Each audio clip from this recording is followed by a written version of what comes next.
Did you really start this thing? Where were you before it happened?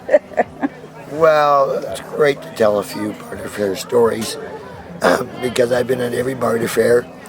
And that first one in 1974, I was driving with a couple of friends down a super muddy, bad road that we were getting stuck in.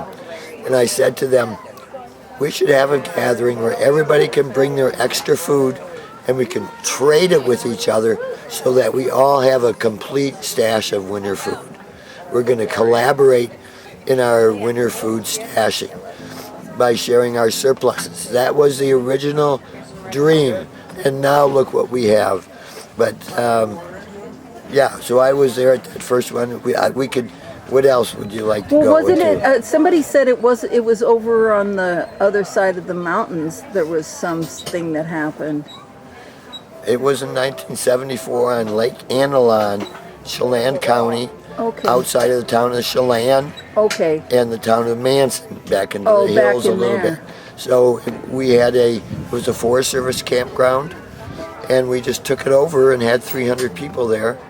And we had a sweat lodge on the lake, the little Anilon Lake. Henry the Fiddler came, and he's a famous fiddler, right? And he organizes choirs. So he organized this motley crew into a fantastic choir with instrumental backup, and they bounced music off the hills. That was special. And some young friends of mine brought 3 kegs. I begged them, don't bring those kegs. I tried hard to talk them out of it, but no, they brought 3 kegs, and it turned into a pretty good party. And so there was alcohol. Yeah, I was trying to discourage it, but there was. And of course, every year since, there has been alcohol. We've had a fraught relationship with it. The first few years, really, it was never a problem. It wasn't until maybe the 6th or 7th year that it really built up to the point where it was a problem for the community. So we got together. Back in those days, everybody, half the people at the fair would all sit down together in a circle and work things out. We were a very democratic society at that point. Most of the people sat down, and we aimed for consensus decisions, but anybody could speak. And we decided that we would not allow any store-bought alcohol the next year.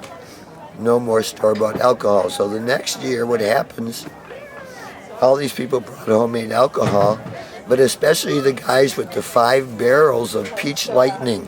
More than just, it wasn't beer, it was more than wine. It was good proof stuff. Peach Lightning. And so, oh my gosh, that was really a tough year because it sleeted that year, sleeted and snowed.